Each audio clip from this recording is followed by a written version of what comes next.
红楼梦》里所展示的是一个严刑峻法的社会，当权者奉行的是一套自秦朝以来的强权统治思想，也就是商鞅所主张的法家思想。在这样的社会里，谁的权力大，谁就掌握了法律，法治沦为了镇压百姓的工具。强权虽然能维持一时的稳定，但不公平的法治带来的，必然是社会矛盾的激化，肯定会引起底层民众的反抗。于是，统治者便想到了一个更加高明的控制民众思想的方法。在《红楼梦》里，有一次过年，阖家欢聚，贾母听了一段叫凤求鸾的故事后，给出了这样的评价：这些书都是一个套子，左不过是些佳人才子，最没趣儿。把人家女儿说的那样坏，还说是佳人，编得连影也没有了。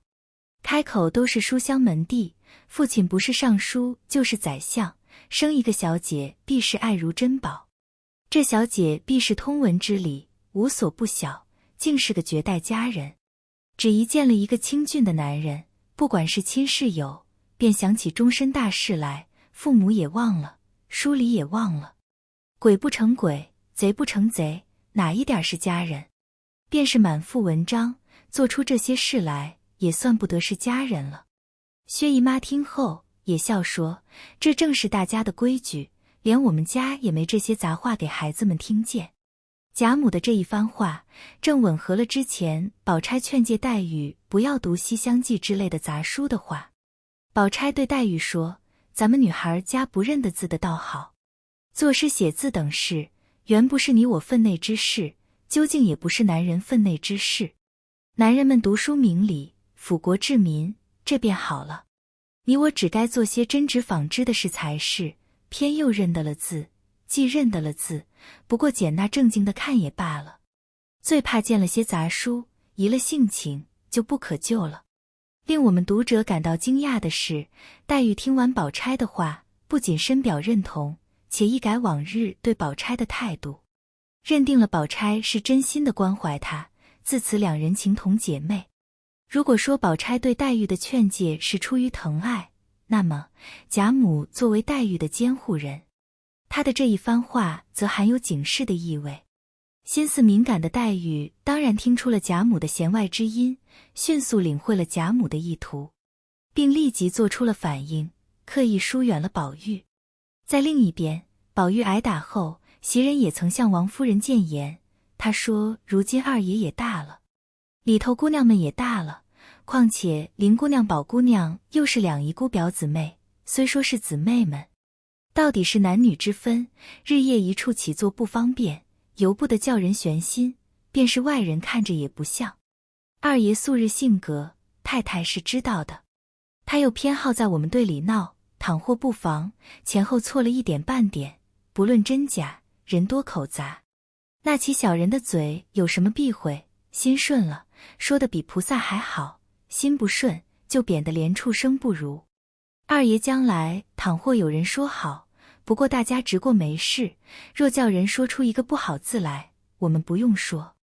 粉身碎骨，罪有万重，都是平常小事，但后来二爷一生的声名品行岂不完了？王夫人听后，直呼袭人为我的儿，并迅速为袭人升职加薪。宝钗和贾母的话还是暗示，袭人的话则更进一步点破了道德舆论的可怕之处。她认为，仅仅是流言，就足以毁掉宝玉的一生。可见，在荣国府内，从贾母到袭人，每个人都由衷地敬畏道德规范。道德作为一种审判标准，早已深深地烙印在每个人的心底，成为了一种无形却巨大的控制力量。早在汉朝，董仲舒提出了罢黜百家，独尊儒术，儒家思想就成了古代中国的正统思想。儒家思想认为人性本善，后天的懈怠只会使德性堕落，因此要不断提升自己的修养，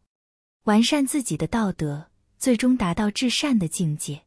且随着朝代的更迭，道德的标准还在不断提高，到了明清时代，程朱理学更是提出了存天理灭人欲，要求人们摒弃自然欲望，去追求道德上的完善。并由此产生了三纲五常的伦常规定。这种道德规范深入人们日常生活的方方面面，将个人自由完全框定在君臣父子等家庭伦理关系中。在这样的规范下，人际关系就像一张巨大的网络，网住了每一个个体的自由意志，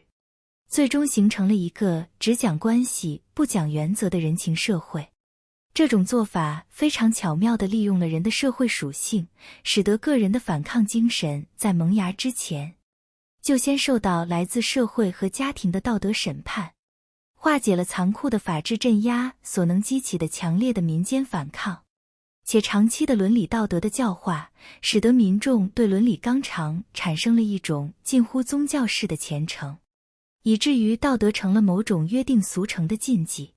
在看到别人不符合规范时，人们觉得自己有义务来审判他，而一想到道德上的崇高，人们会产生精神上的某种满足感，而缓解了强权压迫带来的痛苦。这种情况直到今天也仍然是如此。例如，即使是社会上最卑贱的穷人，只要一想到诸如爱国等某种高尚的情操，也会莫名地感到自豪。其实，追求道德高尚本身并不是一件完全的坏事，但道德只应该作为人对自己的要求，用以自省。而当人们错误地把道德作为普遍的价值标准，用于评判他人，且当道德标准过于拔高时，就严重地违背了人的自然天性。这样不但不能产生真正的君子，反而使得善良的好人也会因为达不到这样的标准而产生倦怠，进而在精神上麻木或堕落。而真正邪恶的人，则会利用人们的道德感来达到自私自利的目的，这反而助长了人们的虚伪和贪婪。因此，在《红楼梦》里，我们能感受到，尽管人们满嘴仁义道德，却是处处道德败坏，处处透着伪善。就像柳湘莲所说的，除了那2个石头狮子干净，只怕猫狗儿都不干净。模糊的没有底线的法律标准，以及过高的难以企及的道德要求，共同构成了古代社会的2大陷阱。于是我们就不难理解，《红楼梦》里为什么会同时存在这样极端荒谬的事实，也就是薛蟠杀了人以后都能逍遥法外，不受谴责，而贾宝玉仅仅谈个恋爱就成了十恶不赦。极致到了清朝晚期，我们在鲁迅笔下看到当时国民的形象是如此的自私贪婪、愚昧麻木。鲁迅认为这是吃人的仁义道德教化的结果，是长期的奴化所形成的民族劣根性。鲁迅提倡人们应该摒弃伦理道德，追求自由的个性。胡适提出了应该建立真正的法治社会，摒弃以往的道德规范，以合理而明确的法律标准来作为人的行为底线。而法律标准以外的行为，即是个人自由的界限，应该给予充分的保障。